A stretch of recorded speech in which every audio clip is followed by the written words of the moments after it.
Expectativa no combate à Covid-19. Paraíba espera a chegada neste fim de semana de mais de 56 mil doses da vacina Coronavac para proteger idosos com mais de 90 anos e mais profissionais de saúde. Este é um dos assuntos de hoje. Você vai ver também nessa edição. Adoecer e só encontrar ajuda médica pelo SUS fora da Paraíba. Para alguns pacientes, isso é coisa do passado.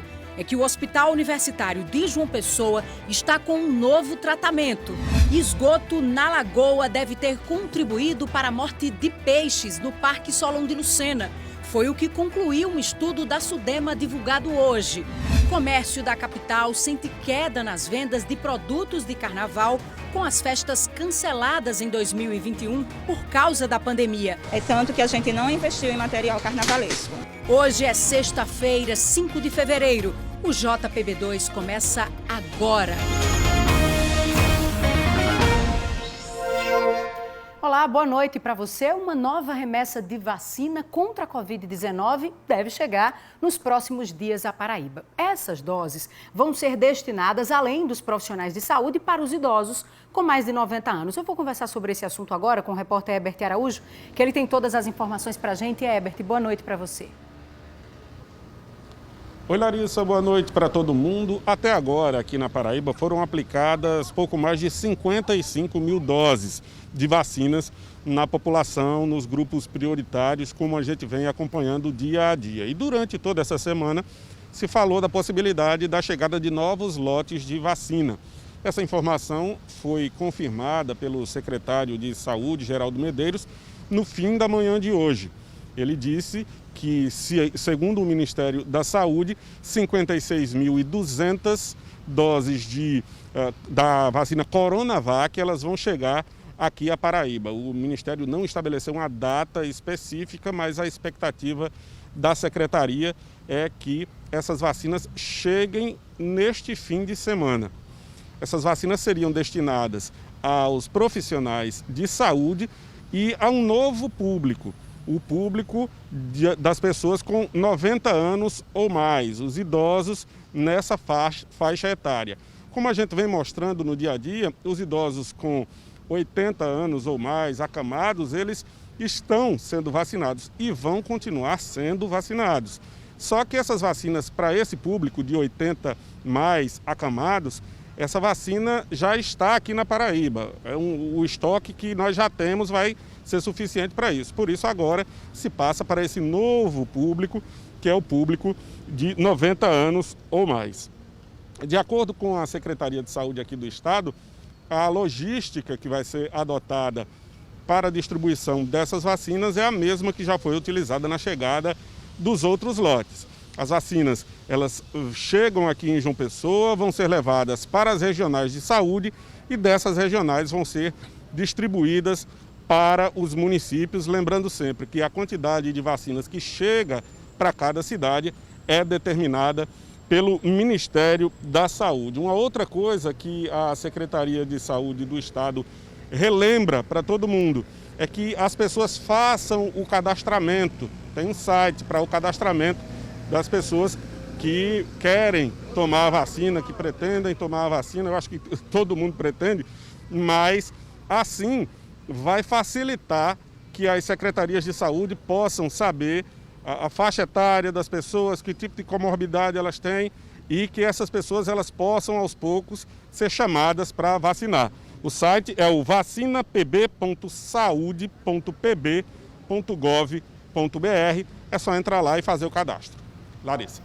Obrigada, Herbert, pelas informações. Como o Herbert acabou de dizer, ainda não tem vacina para todo mundo. E aí, por isso, é importante manter os cuidados para evitar a contaminação pela Covid-19. É que os novos casos e mortes seguem sendo registrados aqui no estado. Dá só uma olhada nos números do boletim que foram divulgados hoje à tarde pela Secretaria de Saúde do Estado. A gente começa pelo número de mortes. Esses números, eles seguem avançando aqui na Paraíba. São hoje 4.123 registros até a data de hoje. foram 13 novas mortes nesse boletim, enquanto que ontem, em 24 horas, foram 14 registros, uma média alta aí, né? O número de casos confirmados, nessa data, a gente atingiu 196.542. São 1.060 casos novos, enquanto que ontem foram 963 novos registros em 24 horas. A gente tem também a ocupação de leitos de UTI. Essa ocupação caiu um pouco na maior parte do estado, uma queda pequena, mas ainda se mantém alta na região de Campina Grande, como a gente observa aqui, está em 62% dos leitos ocupados agora. E no Sertão se mantém aí a ocupação de ontem muito alta, preocupante, 70% dos leitos têm pacientes agora. O número de recuperados para você, hoje passamos dos 150 mil. São 150.169 pessoas que venceram a Covid-19 aqui no estado. Agora nós vamos às médias móveis de mortes e de casos confirmados da Covid-19 na Paraíba. Elas são um termômetro importante que mostram para a gente como é que está a situação da doença no nosso estado. A gente consegue saber com essas médias se a doença está diminuindo, se está em estabilidade ou se está avançando. A gente começa pela média móvel de mortes, que hoje esse número aqui na Paraíba está em estabilidade.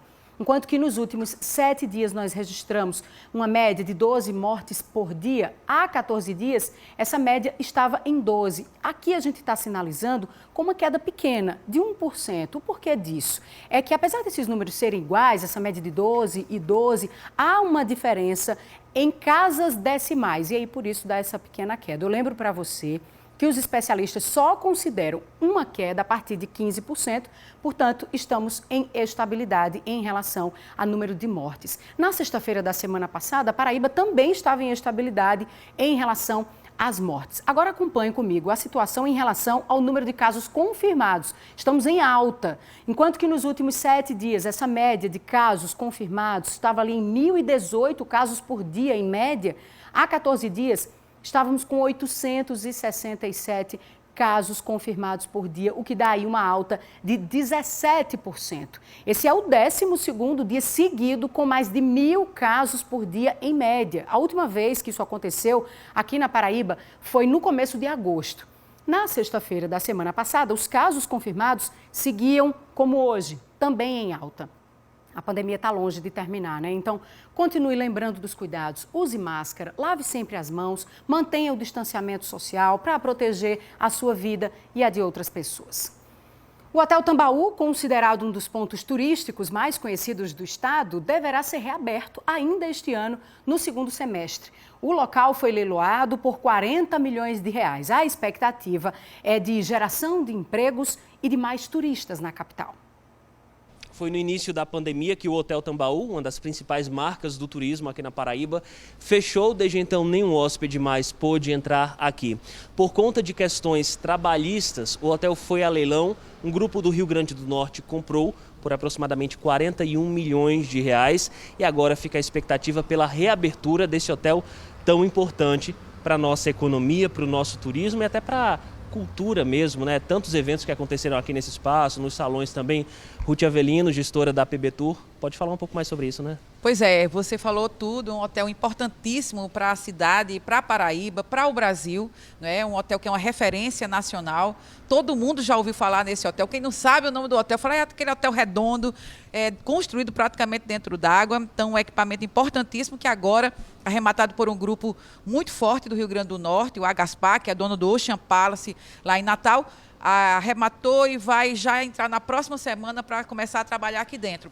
A expectativa é que ele seja reaberto entre setembro e outubro de 2021 e aí gerando vários empregos, né, em torno de 200 trabalhadores vão trabalhar diretamente aqui dentro. Veja que coisa boa, num período de crise ainda tem essa boa notícia, né, da geração de emprego. A gente sabe que muitos trabalhadores da rede hoteleira e do turismo em geral foram demitidos durante a pandemia, foram afastados por falta de oferta mesmo, por falta de público mesmo procurando. Agora eu queria saber de você, Ruth, você que tem acompanhado de perto esse caso daqui do Hotel Tambaú, qual o principal desafio de colocar esse hotel para funcionar de novo? Olha, o grande desafio vai ser realmente cuidar da sua manutenção. É um hotel antigo, né, inaugurado em 1970, que passou por muito poucas reformas. Então, agora a empresa que arrematou ela vai ter realmente que cuidar dessa manutenção, mudar todos os equipamentos, cuidar do parque aquático. A informação que eu tenho é que eles vão investir em torno de 60 milhões de reais nessa recuperação, na ampliação da área do parque aquático. Então vai ser super interessante. E outra novidade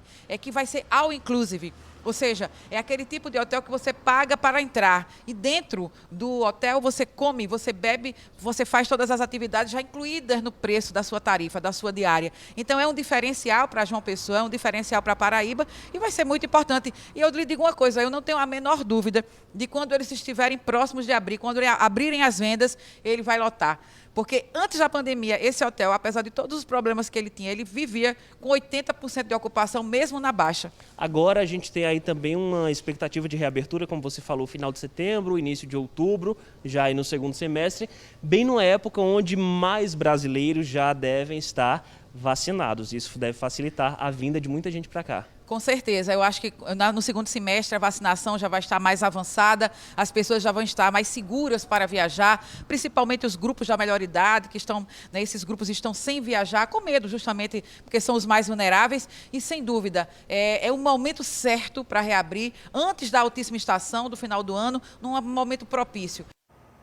É até comum noticiarmos casos de pessoas presas acusadas de aplicar golpes no comércio e de comprar produtos usando nomes de terceiros que tiveram aí os dados clonados. As vítimas só acabam percebendo as fraudes quando as contas chegam, como as faturas dos cartões de crédito. Para falar sobre se proteger, como se proteger, a repórter Felícia Arbex conversou com uma delegada de defraudações. É preciso ter muito cuidado mesmo quando o assunto é compras pela internet. Cair em um golpe desse, além do prejuízo, dá muita dor de cabeça para tentar resolver a situação. Eu estou na companhia da delegada Andréia Mello, ela que é da área de defraudações e vai dar algumas orientações para a gente ficar mais atento em relação a esse assunto. Andréia, boa noite. Quais as principais orientações quando o assunto é compra pela internet? Boa noite, Felícia, e a todos que assistem aí o programa, né? Bom, o que nós orientamos sempre aqui na delegacia é que você tem que ter muito cuidado no momento que você vai efetuar uma compra pela internet, em que você vai enviar seus dados de cartão de crédito, CPF, né? Então, o que é que a gente diz? Procure saber se o site é realmente confiável. Procure verificar quem é aquela empresa ou pessoa para quem você está enviando seus dados, a quem você está fazendo aquela compra. Realmente pesquisar sobre o site antes de comprar. Pesquisar, procurar, porque você coloca lá na internet, dá um Google, coloca o nome da empresa, às vezes aparece se é confiável, se não é, se entregou, se não entregou. Isso é muito importante. A não ser que você já tenha indicação de outra pessoa, comprei com a empresa, comprei com essa pessoa, é confiável, pode fazer, beleza. Mas se não, sempre ter esse cuidado. Se a pessoa desconfiar que teve o cartão clonado ou os dados clonados, como ela pode prosseguir? Bom, ela tem que fazer um boletim de ocorrência, que pode ser de forma online, né? E depois ela tem que procurar entrar em contato com a operadora do cartão de crédito para poder contestar aquela compra. Quais são os golpes mais frequentes que são registrados nos boletins? Bom, aqui na delegacia nós temos bastante, o golpe que é referente à compra e venda de veículos, né, usando as plataformas, é o que bomba. Boleto falso também, tem muito golpe com o boleto falso. Clonagem de WhatsApp, tem bastante. E também essa questão dos cartões também de crédito. É preciso ficar atento. Com certeza, sempre atento, porque tem gente que recebe às vezes uma proposta por e-mail, WhatsApp, o SMS, de uma oferta, né, de algum objeto bem tentador. Aí você vai lá, então tá barato esse objeto aqui, aí vai lá e tem clique nesse link para poder você efetuar a compra. A pessoa clica, coloca todos os dados, coloca tudo, na realidade está fornecendo os dados para o estelionatário. Complicado. Tá certo? Muito obrigada pelas orientações. Felícia Arbex para o JPB2. Primeira pausa de hoje aqui no Jornal. No próximo bloco tem informações sobre um tratamento novo oferecido pelo Hospital Universitário de João Pessoa que acaba com a necessidade de transferência de pacientes para estados vizinhos. Até já. O limite de velocidade já estava estipulado, mas faltava colocar as placas avisando aos motoristas. Depois da cobrança dos moradores e comerciantes da área, a CEMOB fez a instalação delas no retão de Manaíra, um dos principais corredores de João Pessoa.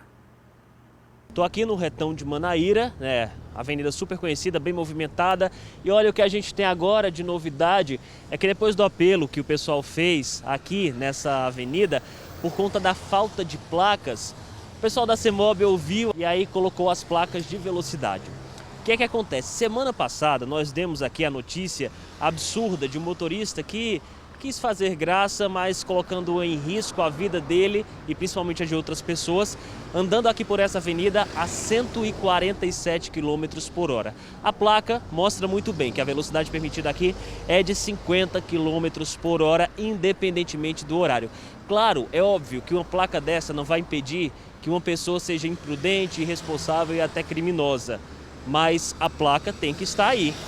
É óbvio que a placa também tem que estar aí. Então a gente mostrou naquela data, na semana passada, o problema desse motorista que passou aqui numa velocidade absurda e conversou com moradores e comerciantes aqui do retão de Manaíra que disseram que não foi um caso isolado, que sempre tem esse tipo de atitude de alguns motoristas irresponsáveis que passam por aqui numa velocidade muito alta, fazendo barulho e assustando todo mundo. Não só o medo do barulho, mas também o medo de um acidente. Quando a gente passou, o pessoal reclamou, que estava faltando algumas placas por aqui.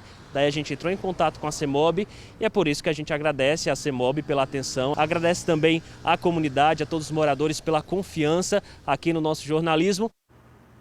Cabe agora aos motoristas e motociclistas respeitarem a sinalização.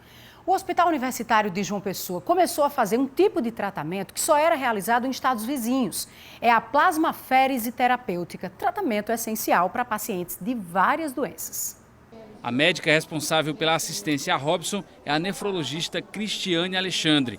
Ela afirma que a plasmaférese ajuda com várias doenças. O plasma, ele é o componente líquido do sangue, né? A gente poderia dizer assim. Então é a porção do sangue que não tem células, né?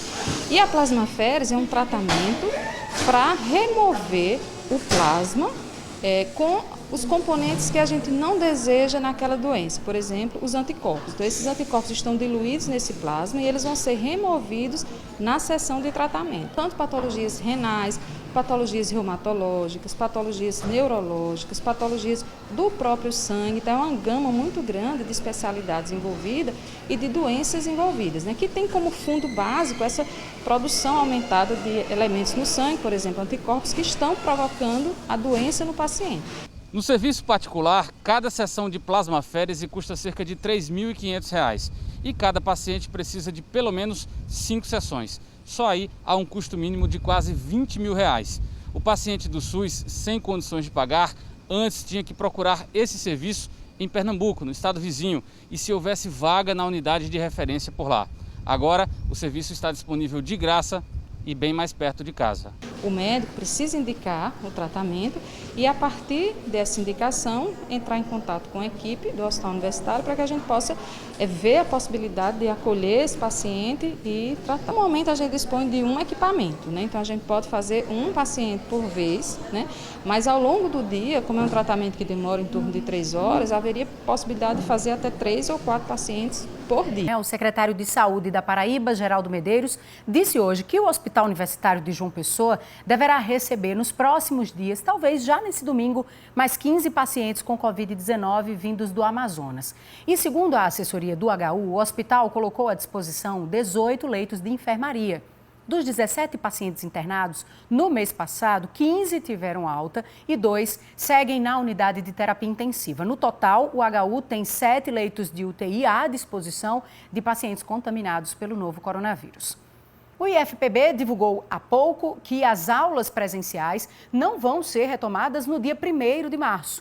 A atual situação da pandemia fez os gestores do Instituto tomarem essa decisão. Numa reunião hoje do Colégio de Dirigentes do IFPB, foi discutida a criação de um processo permanente de avaliação do cenário epidemiológico para orientar o retorno das atividades.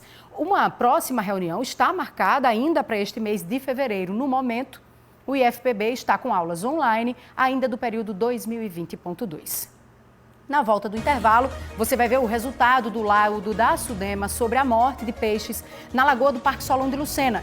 E ainda, sem festas, caiu a procura por produtos de carnaval no comércio de João Pessoa.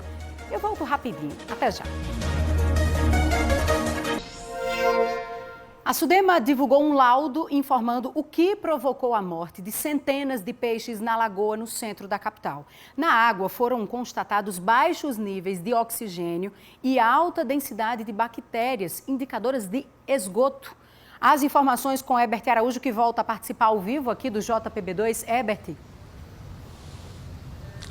Olha só, Larissa, depois de todos aqueles peixes mortos que foram encontrados aqui na lagoa, a SUDEMA retirou amostras da água justamente para fazer uma análise, né? E o que é que essa análise constatou? Primeiro, que a oxigenação da água estava muito, mas muito baixa. Provavelmente, essa é a causa da morte desses peixes. Agora, o que é que pode ter causado essa baixa oxigenação? O que a SUDEMA encontrou aqui na água da lagoa foi um nível muito alto de matéria orgânica e muitas bactérias. Isso tudo indica o seguinte: presença de esgoto. Foi justamente essa a constatação da SUDEMA, o que de certa forma acaba surpreendendo a gente, porque quando foi feita aqui essa obra de requalificação da lagoa, se falou muito em um anel sanitário que iria bloquear todas as ligações clandestinas de esgoto que eram derramadas aqui na lagoa do Parque Solon de Lucena. O fato é que, além desse esgoto que foi encontrado na própria água da lagoa, os técnicos da SUDEMA, eles também analisaram as galerias pluviais que desaguam aqui e encontraram também indícios de esgoto e produtos químicos. Esses produtos químicos que são geralmente produtos utilizados na composição de material de limpeza. Tudo isso, claro, contribuiu para que a água da lagoa ela ficasse nessa situação que não permitiu a sobrevivência desses peixes, né? A gente procurou a Prefeitura de João Pessoa para saber o que pode ser feito a respeito. O que a Prefeitura disse foi que, junto com a CAGEPA, vai fazer um trabalho para detectar essas possíveis ligações clandestinas de esgoto que ainda estão desaguando aqui na lagoa e tentar resolver esse problema de uma vez por todas. Esse foi o resultado do laudo, essas são as medidas que a Prefeitura vai tomar e a gente, aqui mesmo, quando chega perto da lagoa, tem uma coisa que acaba confirmando aquilo que a análise mostra, né? Está cheirando muito mal aqui. É uma evidência de que não está legal a água aqui da lagoa, a situação não tá boa. Larissa. Vamos continuar acompanhando, Herbert. Obrigada pelas informações. Hoje teria bloco na rua como parte da prévia carnavalesca de João Pessoa, mas tudo foi cancelado por causa da pandemia. O comércio, que sempre reforça nesta época do ano os estoques de máscaras e fantasias, sofre o impacto das poucas vendas. Nesta loja tem muita gente fazendo compras, mas não é para o carnaval. Por aqui as pessoas estão em busca de outros produtos. Hoje eu estou em busca de material escolar. E a gente está aqui com as listas bem grandes.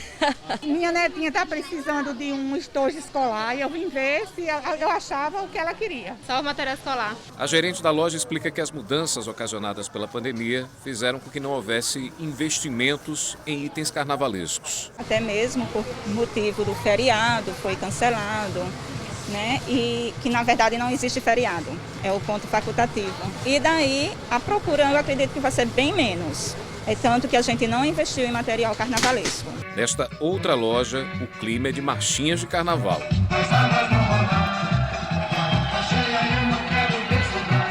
O carnaval costumava aquecer as vendas em vários setores do comércio. Este ano, por causa da pandemia da Covid, festividades como o Folia de Rua e o Carnaval Tradição foram canceladas.